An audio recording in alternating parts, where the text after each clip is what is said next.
ఫిజికల్గా వాళ్ళ అధికారంలో ఉండగా ఈ దేశ ప్రజలకి ఒరగబెట్టింది ఏమీ లేదు. ఆపరేషన్ సింధూర్ అంటారు, అదండి సర్జికల్ స్ట్రైక్స్ అంటారు, పాకిస్తాన్ మీద వ్యతిరేకత రెచ్చగొడతారు, చైనా మీద వ్యతిరేకత రెచ్చగొడతారు. ఇలా వాళ్ళ ఇష్టం. ప్రజల్లో భావోద్వేగాలు రెచ్చగొట్టడం, ఒకళ్ళ మీద ఒకళ్ళని ఉసిగొల్పటం, ఇది తప్ప నిజానికి వీళ్ళ పరిపాలనలో ప్రజలకి ఒరగబెట్టింది ఏమీ లేదు. నరేంద్ర మోదీ గారు అయితే 4399 రోజులు కంప్లీట్ చేసుకొని నెహ్రూ గారిని క్రాస్ చేశారు. 52 ఎన్నికల తర్వాత ఏర్పడిన ప్రభుత్వం నుంచి క్యాలిక్యులేట్ చేసి సంఖ్యను వీళ్ళు డిరైవ్ చేశారు. కానీ 52కి 47కి మధ్య కొంతకాలం ఉంది. ఆ ప్రభుత్వానికి కూడా జవహర్లాల్ నెహ్రూ గారే సారథ్యం వహించారు. అది కదా అక్కడి నుంచి పరిగణనలో తీసుకోవాలి. తీసుకుంటే మోడీ గారు ఇంకా చేయాల్సిన పని చాలా ఉంది. ఇంకో 3 ఏళ్ళు, ఇంకో 5 ఏళ్ళు చేస్తారని అనుకోవచ్చా సార్? ఇంకొక 5 ఏళ్ళు చేస్తాడా అనేది అనుమానమే. ఎందుకంటే వచ్చే ఎన్నికలలో పరిస్థితి ఎలా ఉంటుందో తెలియట్లేదు. అన్ని రాజకీయ పార్టీలని నిర్వీర్యం చేస్తున్నారు, వాంటెడ్గానే నిర్వీర్యం చేస్తున్నారు. ఎవడైనా సీరియస్గా మాట్లాడితే ఏదో పద్ధతిలో వాళ్ళని కంట్రోల్లోకి తీసుకుంటున్నారు. నువ్వు అమ్ముడైపోతావా లేకపోతే రద్దయిపోతావా అని అడుగుతున్నారు. సరళీకరణ ఆర్థిక విధానాలని ఎఫెక్టివ్గా వాడటం మొదలైంది 95 నుంచి వాడకం మొదలైనప్పుడే ఇక్కడ భారతీయ జనతా పార్టీ అధికారంలోకి వచ్చింది, వాజ్పేయి గారి నాయకత్వంలో. అంటే కాంగ్రెస్ పార్టీ వీక్ అవుతున్న దశ అది. ఈ దశకి అంకురార్పణ పలుకుతూ 92లో వాళ్ళు బాబ్రీ మసీదును కూల్చారు. బాబ్రీ మసీదు కూల్చడం అనేది రాముడి మీద భక్తితో చేసిన పని కాదు. ప్రభుత్వ సంస్థలన్నింటినీ ప్రైవేటీకరించి ఒకరిద్దరి చేతుల్లో పెట్టడం కూడా ఈ అది మొదలు పెట్టింది కాంగ్రెస్ పార్టీయే కదా. అంటే ఆపరేషన్ కగార్ అనే పేరుతో మావోయిస్టు పార్టీని నిర్మూలించడం మనం చూసాం. లెఫ్ట్ పార్టీలు మాత్రమే కాదు, కాంగ్రెస్ పార్టీ మీద కూడా కగారు జరుగుతోంది. మొన్న తృణమూల్ కాంగ్రెస్ చూసాం నిన్నే. వచ్చే ఎన్నికల్లో నేను ఇక్కడ కాషాయ ప్రభుత్వంతో ప్రమాణ స్వీకారం చేయించాలని అనుకుంటున్నాను అన్నాడు ప్రధాని. దాన్ని ఆచరణలో పెట్టడం కోసం ఇమ్మీడియట్ గా రంగంలోకి దిగాడు పవన్ కళ్యాణ్. అక్కడి నుంచి రోజు ఒక గొడవే కదా. ఇందిరాగాంధీ గారు కూడా కేసులు పెట్టి జైలుకి పంపారు, కానీ ఈ లెవెల్ హింస లేదు. ఆవిడ ఎమర్జెన్సీలో కూడా చేయనంత వైలెన్స్ ఇప్పుడు జరుగుతోంది, ఎమర్జెన్సీ లేకుండానే. భారత ప్రజాస్వామ్యంలో ఇందిరాగాంధీ అంత నియంత లేదు అని అనుకునేవాళ్ళం వీరి ప్రవేశానికి ముందు. ఆవిడ ఏమీ లేదు, ఆవిడ జుజుబీ అని చెప్పి ప్రూవ్ చేస్తున్నారు. ఈ సందర్భంలో ప్రపంచ దేశాల ముందు భారతదేశం యొక్క పరిస్థితి ఎలా ఉంది? ప్రధాని నరేంద్ర మోడీ ఇక్కడ గంభీరంగా విశ్వగురువు అని చెప్పుకుంటాడు, కానీ ప్రపంచ ఆర్థిక వ్యవస్థను శాసిస్తున్నటువంటి దేశాల ముందు చాలా వినయంతో ఉంటాడు.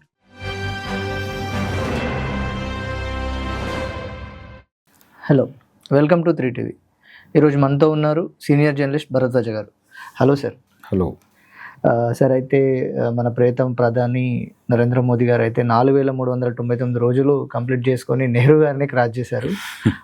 అసలు ఇన్ని రోజుల్లో వారి యొక్క నాయకత్వం కానీ ఎలా ఉంది, భవిష్యత్తులో ఎలా ఉండబోతుంది? అంటే ఇక్కడ చూడాల్సింది ఏంటంటే, యాక్చువల్గా 52లో ఎన్నికలు జరిగినాయి, మొదటి ఎన్నికలు భారతదేశంలో. 52 ఎన్నికల తర్వాత ఏర్పడిన ప్రభుత్వం నుంచి క్యాలిక్యులేట్ చేసి ఈ 4398 రోజులు అనే సంఖ్యను వీళ్ళు డిరైవ్ చేశారు. కానీ 52కి 47కి మధ్య కొంతకాలం ఉంది. ఆ కాలంలో కూడా కేంద్రంలో ప్రభుత్వం ఉంది. ఆ ప్రభుత్వానికి కూడా జవహర్లాల్ నెహ్రూ గారే సారథ్యం వహించారు ప్రధానిగానే. అయితే అందులో ఎవరు ఎన్నికైన వాళ్ళు కాదు. ఎన్నికైన ప్రధాని అనేది పెట్టారు వీళ్ళ వ్యాఖ్యానంలో. నరేంద్ర మోడీ గారు నెహ్రూ గారిని క్రాస్ చేశారు అని చెప్పిన సిద్ధాంతవేత్తలు దానికి మొదట వాక్యంలో మొదటి మాట అదే పెట్టారు, ఎన్నికైన ప్రధానులు అనే పెట్టారు. అంటే దానికి ముందు చేసింది వీళ్ళు పరిగణనలోకి తీసుకోవడం లేదు అనేది అర్థం. ప్రధానిగా జవహర్లాల్ నెహ్రూని బ్రిటిష్ వాళ్ళు నామినేట్ చేయలే. స్వతంత్రోద్యమం జరిగిన తర్వాత వాళ్ళు ఈ దేశానికి స్వతంత్రం ప్రకటించేశారు. ప్రకటించేసిన తర్వాత ఎవరు ప్రధానిగా ఉండాలి, ప్రభుత్వాన్ని ఎవరు నడపాలి అనే చర్చ వచ్చినప్పుడు జవహర్లాల్ నెహ్రూ పేరు ఎమర్జ్ అయింది. ఆ పేరుని కాంగ్రెస్ పార్టీయే ప్రతిపాదించింది. దాన్ని అన్ని రాజకీయ పార్టీలకి పంపారు. అన్ని రాజకీయ పార్టీలతోనూ కూడిన సమావేశంలో ప్రతి రాజకీయ పార్టీ నుంచి 2 సభ్యులు చొప్పున తీసుకుని ప్రభుత్వంలో వాళ్ళకి మంత్రి పదవులు ఇవ్వాలి అని అలా ఏర్పడింది మొదటి ప్రభుత్వం. అందులో అప్పటి హిందూ మహాసభ అనండి, లేకపోతే ఆర్ఎస్ఎస్ అనండి, శ్యామాప్రసాద్ ముఖర్జీ జనసంఘ్ని ప్రారంభించింది ఆయనే. ఆ శ్యామాప్రసాద్ ముఖర్జీ గారు కూడా జవహర్లాల్ నెహ్రూ గారి క్యాబినెట్లో మంత్రి. ఓకే. అంబేద్కర్ ఎలా మంత్రి అయ్యాడు మరి? అంబేద్కర్ న్యాయశాఖ మంత్రి అవటానికి కారణం కూడా అదే. అంటే అన్ని గ్రూపుల నుంచి, అన్ని సెక్షన్స్ నుంచి కొంతమంది పెద్దల్ని తీసుకుని వాళ్లతో మంత్రివర్గాన్ని ఏర్పాటు చేశారు. అది కదా అక్కడి నుంచి పరిగణనలో తీసుకోవాలి. తీసుకుంటే మోడీ గారు ఇంకా చేయాల్సిన పని చాలా ఉంది. ఇంకొక 5 ఏళ్ళు చేయాలి ఆయన. ఇంకొక 5 ఏళ్ళు చేస్తే అప్పుడు జవహర్లాల్ నెహ్రూ గారిని క్రాస్ చేశాడు అని అనుకోవడానికి అవకాశం ఉంది. ఓకే. ఇంకో 5 ఏళ్ళు చేస్తారని అనుకోవచ్చా సార్? ఇంకొక 5 ఏళ్ళు చేస్తాడా అనేది అనుమానమే. ఎందుకంటే వచ్చే ఎన్నికలలో పరిస్థితి ఎలా ఉంటుందో తెలియట్లేదు. వీళ్ళైతే వచ్చే ఎన్నికల్లో కూడా మేము అప్రతిహతంగా గెలవగలము అనేటువంటి అభిప్రాయాన్ని దేశ ప్రజల హృదయాల్లోకి పంపిచేస్తారు. అంటే ఎంత వ్యతిరేకత ఉన్నా అంతకు మించి గత్యంతరం లేని పరిస్థితి ఏర్పాటు చేశారు. ఆల్టర్నేటివ్ ఎవరూ కనిపించని వాతావరణం క్రియేట్ చేశారు. అన్ని రాజకీయ పార్టీలని నిర్వీర్యం చేస్తున్నారు. వాంటెడ్గానే నిర్వీర్యం చేస్తున్నారు. ఎవడైనా సీరియస్గా మాట్లాడితే ఏదో పద్ధతిలో వాళ్ళని కంట్రోల్లోకి తీసుకుంటున్నారు. నువ్వు అమ్ముడైపోతావా లేకపోతే రద్దయిపోతావా అని అడుగుతున్నారు. ఇది ప్రోగ్రాం. వాళ్ళు అనుకున్న రాజకీయ పార్టీని రద్దు చేసేస్తున్నారు, కొత్త పార్టీలను పుట్టిస్తున్నారు. వాళ్ళ ఇష్టం. ఇంతగా భారత రాజకీయ వ్యవస్థని ఇంత కలుషితం చేసినటువంటి ఎరా మరొకటి కనబడదు. భారతీయ జనతా పార్టీ అధికారంలో ఈ దేశం నడిచిన ఈ కాలం 3 ఎన్నికలు దాటి 4వ ఎన్నిక దిశగా ప్రయాణిస్తున్నాం మనం. ఈ ప్రయాణంలో ఇంత అంటే బాపు గారి కార్టూన్ ఒకటి ఉంటుంది, తెర మీద భషం అని పడుతుంది. వెడుతున్నటువంటి ప్రేక్షకులు మాట్లాడుకుంటూ ఉంటారు, నా జీవితంలో ఇంత అవకతవక కంగాళీ సినిమా చూడలేదు అని. అలా భారత ప్రజలందరికీ అవకతవక కంగాళీ సినిమాయే చూపిస్తున్నాడు ఆయన నరేంద్ర మోడీ గారు. ప్రజల్లో భావోద్వేగాలు రెచ్చగొట్టడం, ఒకళ్ళ మీద ఒకళ్ళని ఉసిగొల్పటం, ఇది తప్ప నిజానికి వీళ్ళ పరిపాలనలో ప్రజలకి ఒరగబెట్టింది ఏమీ లేదు. భారతదేశంలోకి కాంగ్రెస్ ప్రభుత్వమే తీసుకొచ్చినటువంటి, అంటే పివి నరసింహారావు గారు, మన్మోహన్ సింగ్ వాళ్ళిద్దరూ కలిసి దేశంలోకి ఆర్థిక సరళీకరణలని పట్టుకొచ్చారు. ఆ పట్టుకొచ్చిన సరళీకరణ ఆర్థిక విధానాలని ఎఫెక్టివ్గా వాడటం మొదలైంది 95 నుంచి వాడకం మొదలైనప్పుడే ఇక్కడ భారతీయ జనతా పార్టీ అధికారంలోకి వచ్చింది వాజ్పేయి గారి నాయకత్వంలో.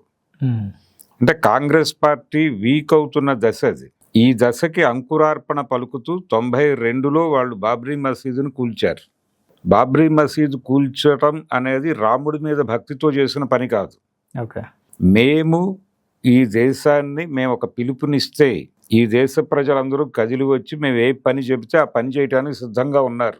మేము మొత్తం దేశాన్ని ఉత్తరాది దక్షిణాది నుంచి మొత్తం ఎక్కడి నుంచి అయినా సరే మేము మ్యాన్ పవర్ మొబలైజ్ చేయగలం. ఈ దేశ ప్రజల మీద, వాళ్ళ మస్తిష్కాల మీద కాంగ్రెస్ పార్టీ తన ప్రభావాన్ని కోల్పోయింది. ఇప్పుడు నడుస్తున్న ప్రభావం మాదే అనేది ప్రపంచ కార్పొరేట్ సంస్థలకి అర్థం చేయించటం కోసం బాబ్రీ మసీదుని బద్దలు కొట్టారు. వాళ్ళు కరసేవ అన్నారు. కరసేవ అంటే ప్రతి ఒక్కరూ వచ్చి ఇక్కడ పని చేయాలి దేశం నలుమూలల నుంచి. అలాగే శిలాన్యాస్ అన్నారు.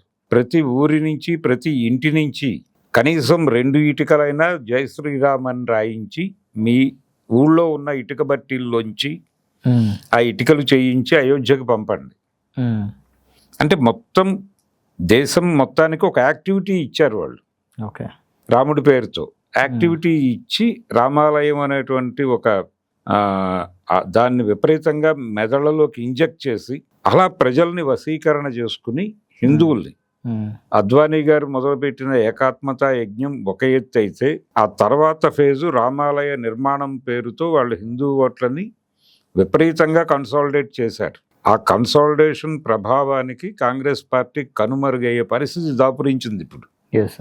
ఈ ప్రయాణంలో వాళ్ళు ప్రతి రాజకీయ నిర్మాణాన్ని కంట్రోల్లోకి తీసుకుంటున్నారు. వింటావా రద్దయిపోతావా, మాతో ఉంటావా రద్దయిపోతావా, ఇదే ఆప్షన్, థర్డ్ ఆప్షన్ లేదు ఇక. అలా అంటే ఆపరేషన్ కగార్ అనే పేరుతో మావోయిస్టు పార్టీని నిర్మూలించటం మనం చూసాం. ఇది కేవలం మావోయిస్ట్ పార్టీకి మాత్రమే పరిమితమై జరగటం లేదు. వీళ్ళ టార్గెట్ అన్ని పార్టీలు, లెఫ్ట్ పార్టీలు మాత్రమే కాదు, కాంగ్రెస్ పార్టీ మీద కూడా కగారు జరుగుతోంది. ఇప్పుడు మొన్న తృణమూల్ కాంగ్రెస్ చూసాం నిన్నే. అవును అవును సార్. 20 మందిని వాళ్ళు లాగేసుకుని దాన్ని క్లోజ్ చేస్తారు.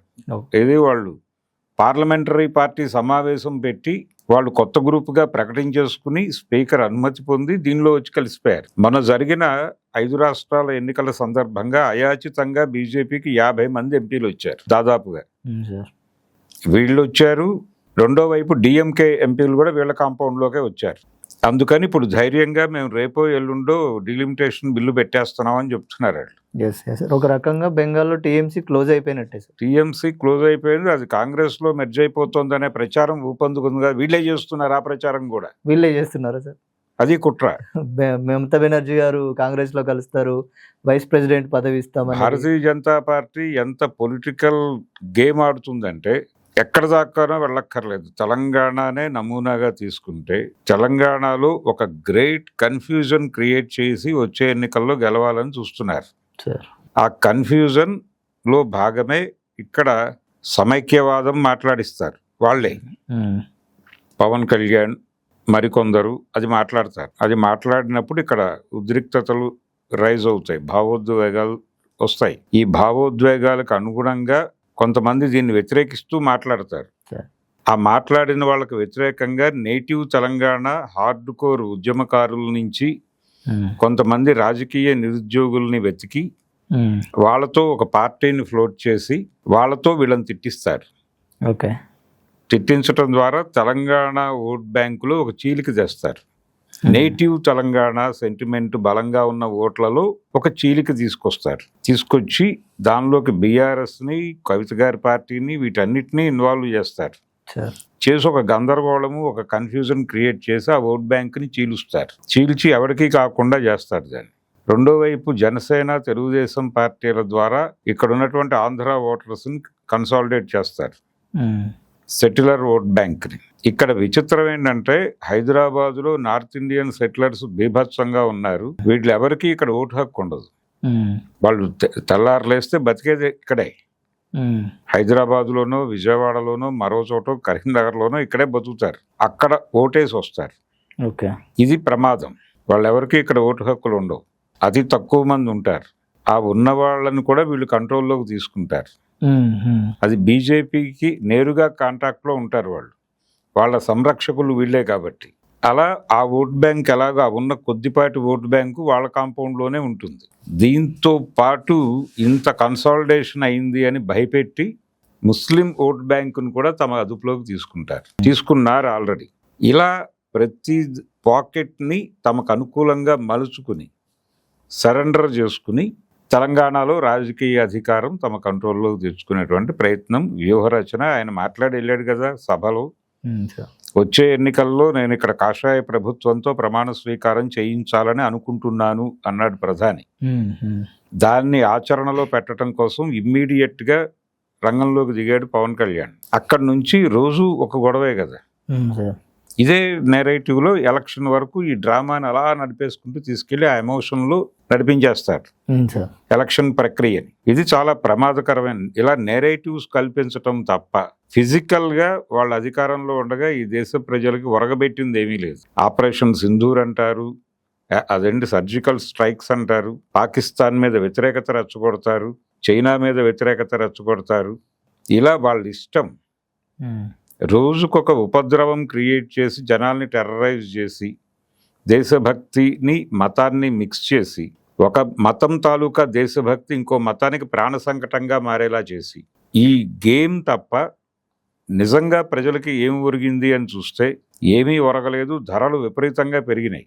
భారతీయ జనతా పార్టీ అధికారంలోకి వచ్చిన తర్వాత ఈ 3 ఎన్నికల్లోనూ జరిగింది ఏంటంటే ఆయన చెప్తున్నటువంటి ఈ 4399 రోజుల్లోనూ ధర పెరగని రోజు లేదు.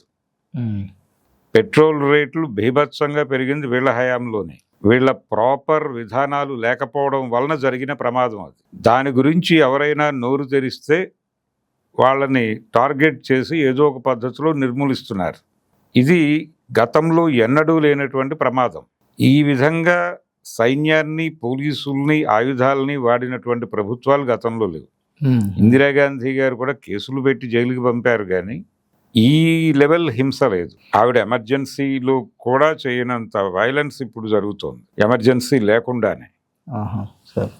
కాబట్టి నిర్బంధం నడుస్తోంది. ఈ దేశ ప్రజలు విపరీతమైన దరిద్రంలోకి వెళ్ళిపోతున్నారు. భూముల ధరలు విపరీతంగా పెరిగినాయి. రెండో వైపు భూములు గుంజుకోవడం పెరిగింది. ప్రభుత్వాలు నేరుగా ల్యాండ్ బ్యాంక్స్ పెంచుకునే పేరుతో ప్రజల నుంచి భూములు తీసుకుంటున్నారు. ఆ భూముల్ని కార్పొరేట్లకి కట్టబెడుతున్నారు. ఒక రకంగా కార్పొరేట్ సోషలిజం అనే పద్ధతిని అమర్చి చేస్తున్నారు. మీ ఆస్తులు సమాజపరం చేయండి, సమాజం మీ యోగక్షేమాలు చూసుకుంటుంది అనేది కమ్యూనిస్టు సిద్ధాంతం అయితే, మీ ఆస్తులు కార్పొరేట్ల పరం చేయండి, కార్పొరేట్లు మిమ్మల్ని చూసుకుంటాయి అనే సిద్ధాంతాన్ని వీళ్ళు చెప్పి కార్పొరేట్ సోషలిజం అనే కాన్సెప్ట్ని ఎమర్జీ చేసి ల్యాండ్ పూలింగ్ అనేది జరుగుతోంది. తెలంగాణలో ఫార్మా క్లస్టర్ల పేరుతో ల్యాండ్ పూలింగ్ చేస్తారని రేవంత్ రెడ్డి గారు దిగితే, లగిచర్ల, సూర్యాపేట ఈ ప్రాంతాల్లో ఇళ్లకు తాళాలు వేసుకుని రైతులు పారిపోవడం మనం చూసాం. అమరావతిలో జరుగుతున్నది అదే.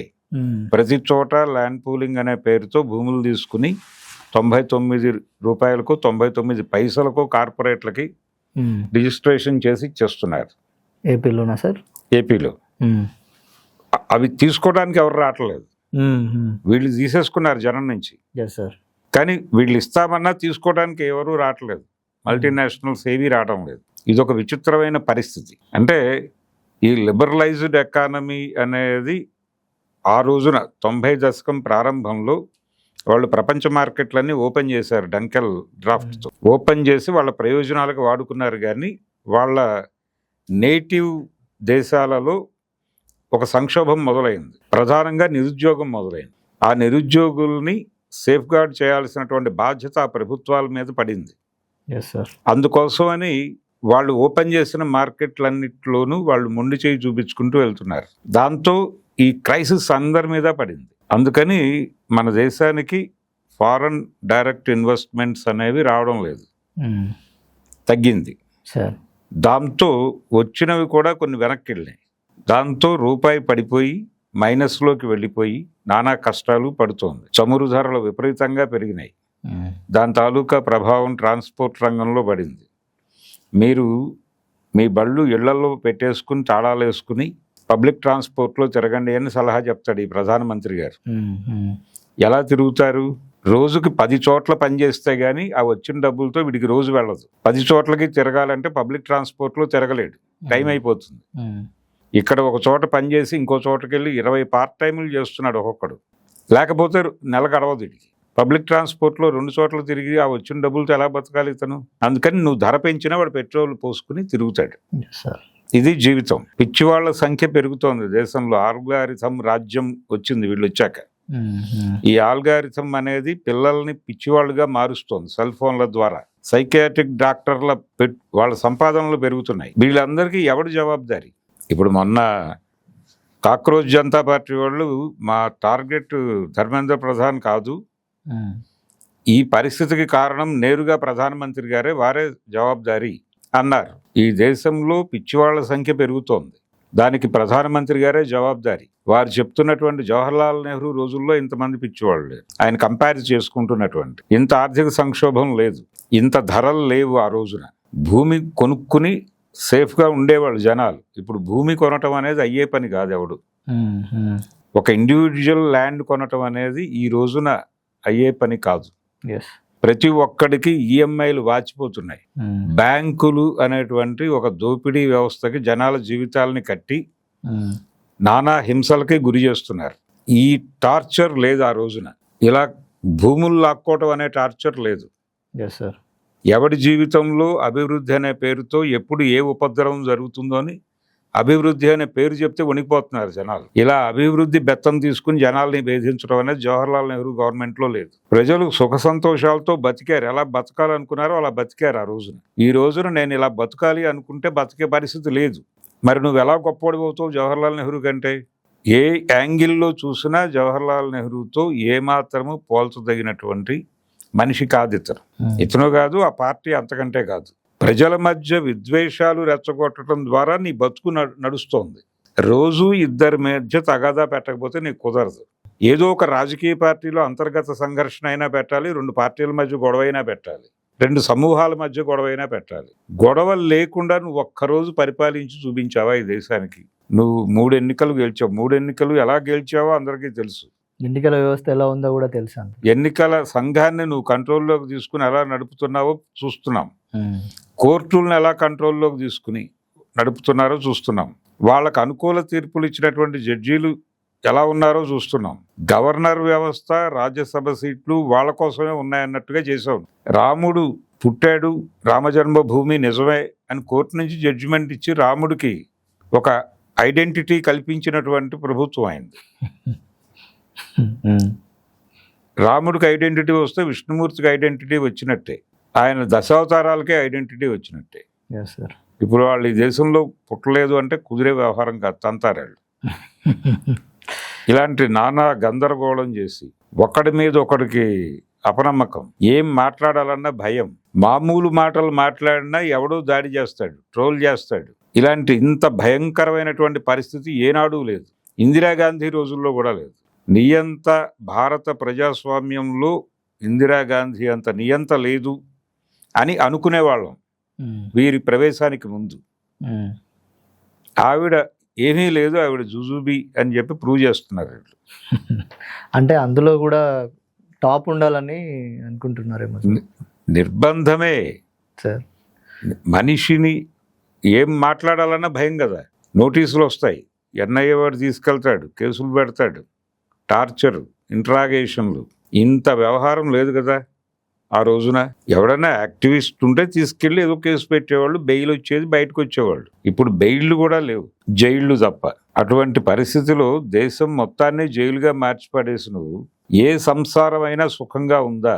నరేంద్ర మోడీ ప్రభుత్వం వచ్చిన తర్వాత ఏ కుటుంబము, ఏ కాపురము సజావుగా లేదు. పిల్లలు ఏం ఆలోచిస్తున్నారో తల్లిదండ్రులకు తెలియటం లేదు, తల్లిదండ్రులు ఏం చేస్తున్నారో పిల్లలకి తెలియటం లేదు. ఎవరి జీవితాల్లో వారు, ఎవరి ఫోనుల్లో వాళ్ళు, ఎవరి గదుల్లో వాళ్ళు, వాళ్ళ చావు వాళ్ళు చస్తున్నారు నిజంగానే. తల్లి ఏం చేస్తుందో ఎవరికి తెలియదు.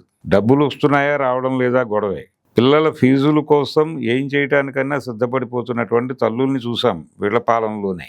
అటువంటి వ్యవస్థను క్రియేట్ చేసి నువ్వు విలువల పేరుతో చెప్పడానికేమో చాలా పెద్ద పెద్ద విలువలు చెప్తారు, సనాతన ధర్మము అవి ఇవి అని చెప్పి. ఏమిటి ఆ సనాతన ధర్మం? మనుషుల్ని చీల్చటమే సనాతన ధర్మం. కులం అనేది సనాతన ధర్మం. ఆత్మ అంటే ఆస్తి అని, కులమే దాని ఆస్తి. అంటే ఎందుకు ఆస్తి అంటున్నానంటే రాజ్యం బతికింది దాని మీద, ఆ స్ట్రక్చర్ మీద బ్రతుకుతుంది కూడా సార్, ఇప్పుడు బతుకుతోంది. ఎవడు ఏ పని చెయ్యాలో ఆ పని మాత్రమే చెయ్యాలి. అదే కృష్ణుడు చెప్తాడు గీతలో, గొప్పగా అనుష్ఠించబడిన పరధర్మం కంటేను నికృష్టమైనదైనా స్వధర్మమే మేలు అని చెప్తాడు ఆయన. చెప్పడం అంటే అది చెయ్యండి అని చెప్పడమే. అందుకని మీకు ఏదైతే వచ్చిందో, మీరు ఏ పని చెయ్యాలని మీ కులం చెప్పిందో అదే చేయండి. మీరు రెల్లి కులస్తులో, మాది కులస్తులో అయితే పారిశుధ్య పనులు మాత్రమే చేయండి. మీరు ఇంకో పని చేయొద్దు. మంత్రం చెప్పే పని బాగుంది కదా అని మంత్రం చెప్పే ప్రయత్నం మీరు చేయకండి. ఇది కదా మీరు చెప్తున్నటువంటి సనాతన ధర్మం.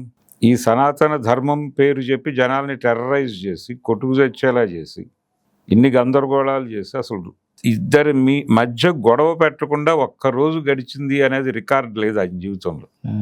నరేంద్ర మోడీ చరిత్రలో 2 సమూహాల మధ్య అయినా గొడవ పెడతారు. ఏదో ఒకటి జీవితానికి సంబంధం లేని చర్చ జరుగుతూ ఉంటుంది మార్కెట్లో. అవును, మొత్తం మీడియా మొత్తం వాళ్ళ కంట్రోల్లో ఉంది కదా.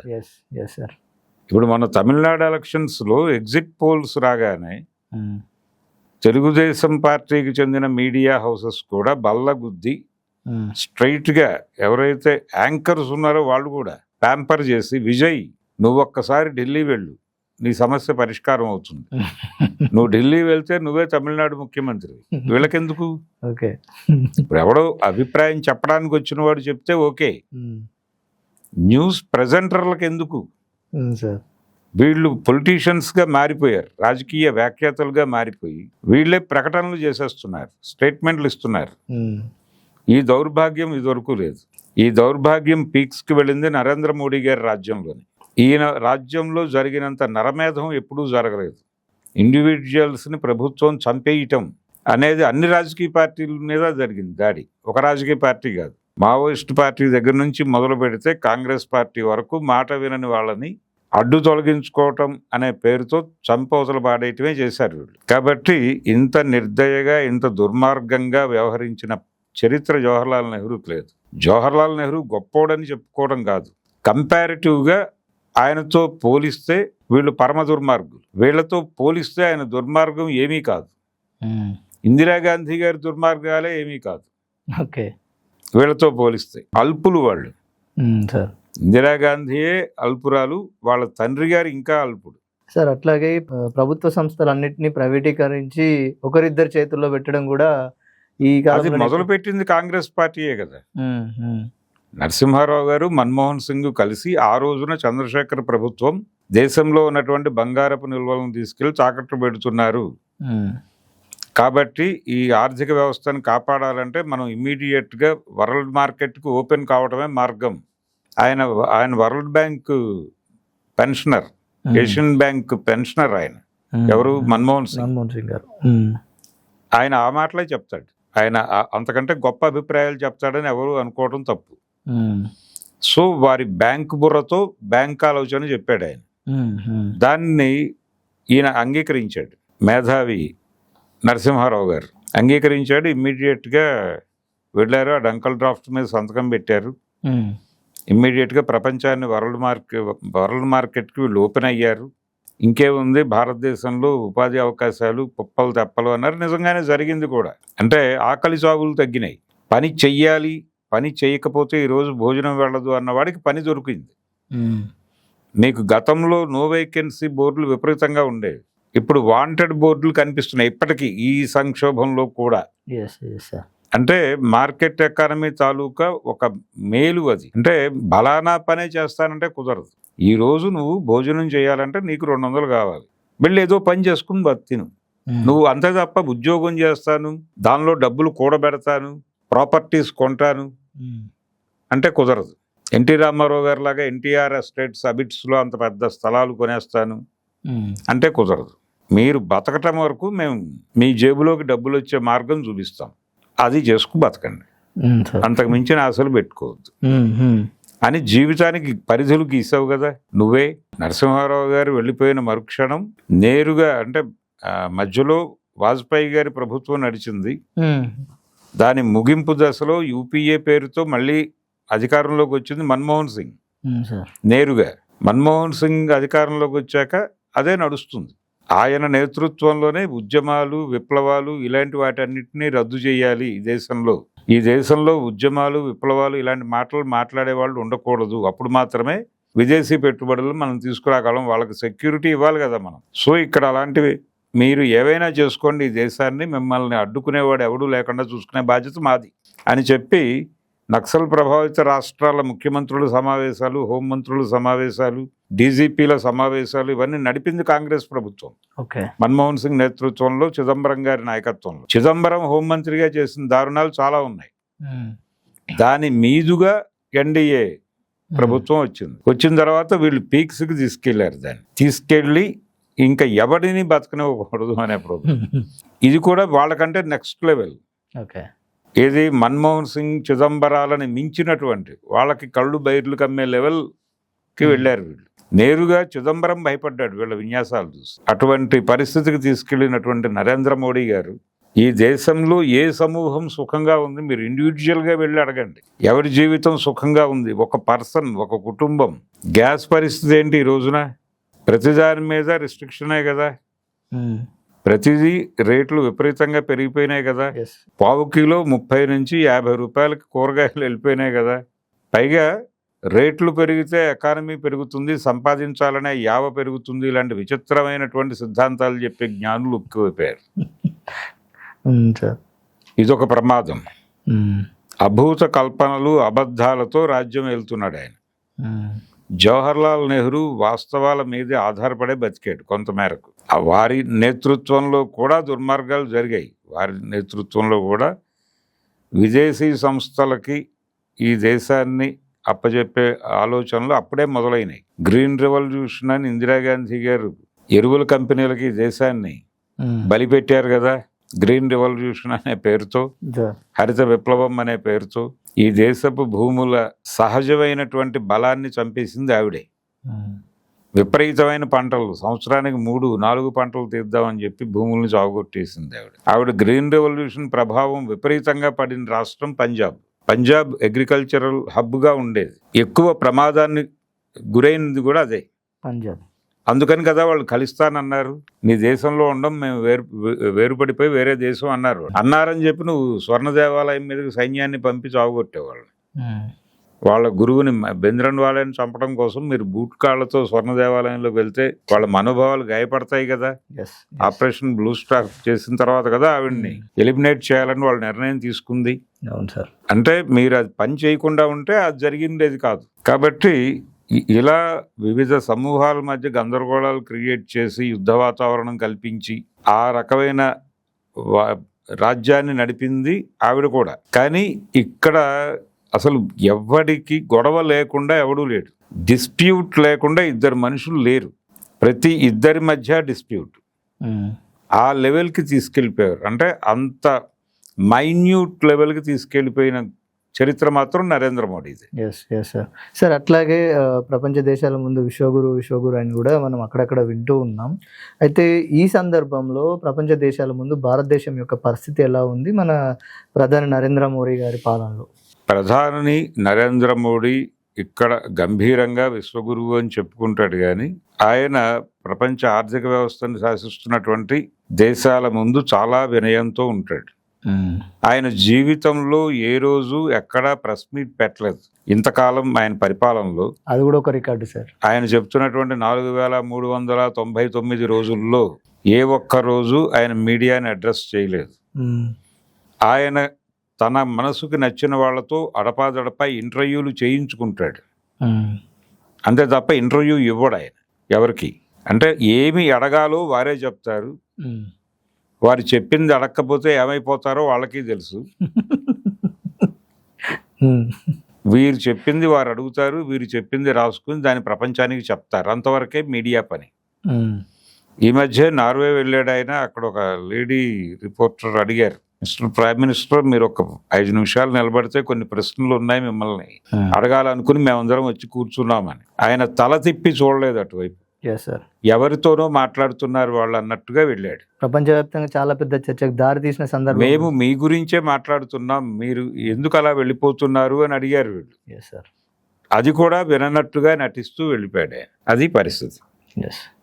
ఆయన ఇస్తున్నటువంటి విలువ అది ప్రెస్కి. అంటే ప్రెస్ అనేది కంట్రోల్లో ఉండాలి. మనం చెప్పింది ప్రపంచానికి చెప్పాలి తప్ప ప్రపంచం ఏమనుకుంటుందో మనని అడిగే రైట్ లేదు వాళ్ళకే నమ్ముతున్నాడు ఆయన. అందుకని ఆయన ఎంతగా మోకరిల్లుతాడంటే అంతర్జాతీయ ఆర్థిక వ్యవస్థల్ని నడుపుతున్నటువంటి దేశాల ముందు ఆయన దాదాపుగా ప్రణమిల్లేటువంటి పరిస్థితి. ఇక్కడ గంభీరంగా వ్యవహరిస్తాడు కానీ ఇక్కడ ఏదో ఎస్వి రంగారావు లాగా ఫోజు పెడతాడు కానీ వాళ్ళ ముందు సాక్షి రంగారావు కంటే అధ్వానంగా ఉంటాడు ఆయన. అది ఆయన క్యారెక్టర్. దానికి పెద్ద డీటెయిల్స్లోకి వెళ్ళక్కర్లేదు. పాకిస్తాన్ మీద సర్జికల్ దాడులు అని గంటకొకసారి మాట్లాడే ఈ ప్రధాని పెహల్గాం తర్వాత ఆపరేషన్ సింధూరు, వరల్డ్ మ్యాప్లో పాకిస్తాన్ అనేది రేపటి నుంచి ఉండదు అని మాట్లాడి అమెరికా నుంచి ఫోన్ వచ్చింది నేను యుద్ధం ఆపేస్తున్నాను అన్నాడు. Very second day. అమెరికా యుద్ధం చేస్తోంది ఇరాన్ మీద, దానివలన ప్రతి దేశం మీద ప్రభావం పడుతోంది, ఆయిల్ సంక్షోభం మొదలైంది, మీరు యుద్ధం ఆపుతారా లేకపోతే మమ్మల్ని ఏదైనా ఆల్టర్నేటివ్ చూసుకోమంటారా అని అడగలేదు ఈయన.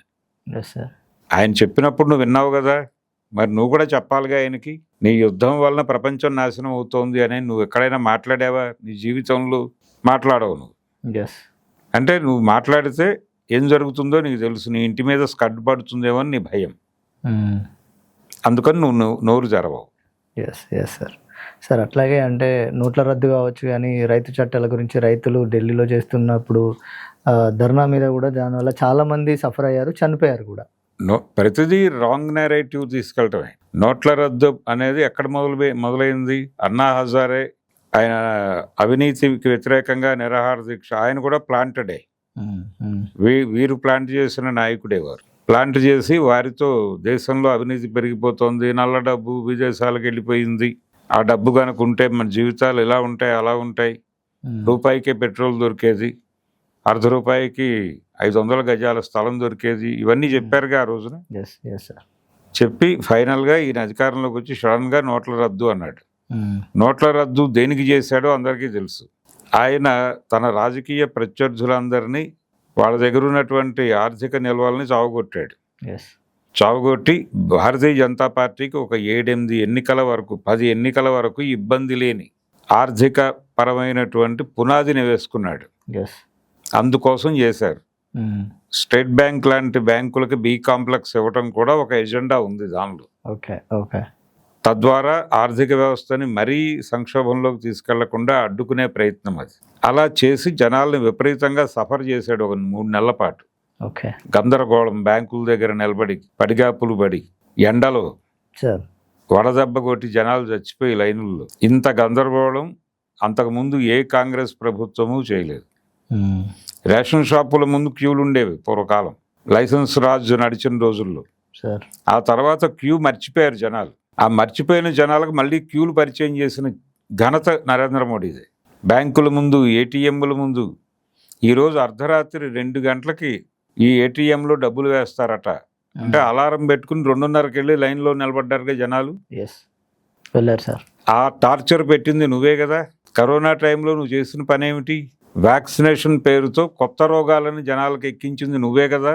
ఈ రోజున కాళ్ళు బాచిపోయి వెరికోస్తో బాధలు పడుతున్నటువంటి వాళ్ళందరిలో మెజారిటీ జనాలు వ్యాక్సినేషన్కి గురైన వాళ్ళే. అలాగే జిమ్కి వెళ్ళి ఎక్సర్సైజులు చేస్తూ గుండెలాగిపోయి చచ్చిపోతున్న వాళ్ళు, ఇంక్లూడింగ్ పునీత్ రాజ్ కుమార్ నుంచి మొదలు పెడితే అందరూ ఈ జిమ్ముల్లో గుండెలాగిపోయిన జీవితాలన్నీ వ్యాక్సినేషన్ వలన వీక్ అయిపోయిన వాళ్ళే. ఆ చావులకి బాధ్యత నరేంద్ర మోడీదే. కానీ నాకేం తెలుసు అని బుకాయిస్తాడు ఆ పెద్ద మనిషి. వ్యాక్సిన్ పేరుతో ప్రజల ఆరోగ్యాలను సర్వనాశనం చేశాడు ఆయన. దీని గురించి ఎవరూ మాట్లాడరు. ఆయన చేసిన దారుణం ఇది అది అని కాదు. ఆయన కథ మొదలయ్యేదే టార్గెట్ ఓరియంటెడ్గా. జన సంక్షేమం అనేది ఆయన జీవితంలో లేదు. జన సంక్షోభమే ఆయన క్రియేట్ చేస్తాడు. సార్, ఫైనల్గా అయితే బీజేపీ విజయాలకి మోదీ పేరు ఒక్కటే ప్రధాన కారణం అని చెప్పేసి చాలాసార్లు వింటూ ఉన్నాం. నిజానికి వారి పేరు అనుకోవచ్చా, లేదంటే ఏదైనా రాజకీయ యంత్రాంగం అనుకోవచ్చా? ఏంటి అసలు? రాజకీయం తప్ప వాళ్ళు ఈ దేశ ప్రజల హృదయాలను గెలుచుకోలేదు. భయపెట్టి జనాల్ని టెర్రరైజ్ చేసి ఒక రకంగా నియంత రాజ్యం నడుస్తోంది ఈ దేశంలో. ప్రజాస్వామ్యాన్ని పూర్తి స్థాయిలో పాతిపెట్టి కుహనాగాళ్ళు అని అంటారు ఎవరైనా ప్రజాస్వామ్యం గురించో సెక్యులరిజం గురించో మాట్లాడితే. కుహనాగాళ్ళు అని దాడి చేయిస్తారు, ట్రాల్ చేయిస్తారు. ఎంత అమ్ముడుపోయావు నువ్వు అంటారు. అమ్మటం మనిషికి ఒక రేటు పెట్టింది నువ్వు, మనిషి కూడా అమ్మకం సరుకే అని చెప్పింది నువ్వు, మనుషుల్ని రాజకీయ పార్టీలని కొనేస్తోంది నువ్వు. ఎవడైనా నీకు వ్యతిరేకంగా మాట్లాడితే నువ్వు ఎవరి దగ్గర కూలి తీసుకున్నావని నువ్వే మాట్లాడతావు మళ్ళీ. అది నీ జీవితం. అందుకని అత్యంత ప్రమాదకరమైనటువంటి ప్రధానమంత్రి నరేంద్ర మోడీ. ఈయన కొద్దో గొప్ప అప్పటికి ఉన్నటువంటి పరిమిత జ్ఞానంలో ఆయన ఉమ్మడి ఆర్థిక వ్యవస్థ, ప్రైవేటు రంగము, కనీసం కోర్ ఏరియా పబ్లిక్ సెక్టార్లో ఉండాలి అని మాట్లాడినవాడు జవహర్లాల్ నెహ్రూ. విద్య, వైద్యం ఇది గనక ప్రైవేట్లోకి వెడితే ప్రజలకి రోజువారీ జీవితం గందరగోళం అయిపోతుంది, ఈ రెండింటిని చాలా కాన్షియస్గా మనం సెక్యూర్ చేయాలి అని నమ్మారు వాళ్ళు. ఆ రోజున పిల్లల్ని చదివించడం కోసం వ్యభిచారం చేసే తల్లులు లేరు, ఈ రోజున ఉన్నారు. వాళ్ళకి ఆ జీవితాన్ని ఇచ్చింది నువ్వు, నరేంద్ర మోడీ గారు. అలాగే ఆసుపత్రికి వెడితే ఏమిటి జబ్బు అని అడిగేవారు ఆ రోజుల్లో. డబ్బులు ఖర్చు అయ్యేవి కాదు. అంటే జబ్బు హాస్పిటల్కి వెళ్ళటం అనేది భయపెట్టే అంశం కాదు. జబ్బు వస్తే డాక్టర్ గారి దగ్గరికి వెళ్ళేవాళ్ళు, వారు చూసి ఏదో 4 మందులు రాసేవాడు, టెస్టులు కూడా లేదు. అలా చూసి ఇది కదా సమస్య అని రోగిని అడిగి సార్ అతని కేసు హిస్టరీని బట్టి అతని జబ్బేంటో అంచనా కట్టి మందులు ఇచ్చేవాళ్ళు తగ్గేవి. జనాలు హాయిగా బతికారు కదా.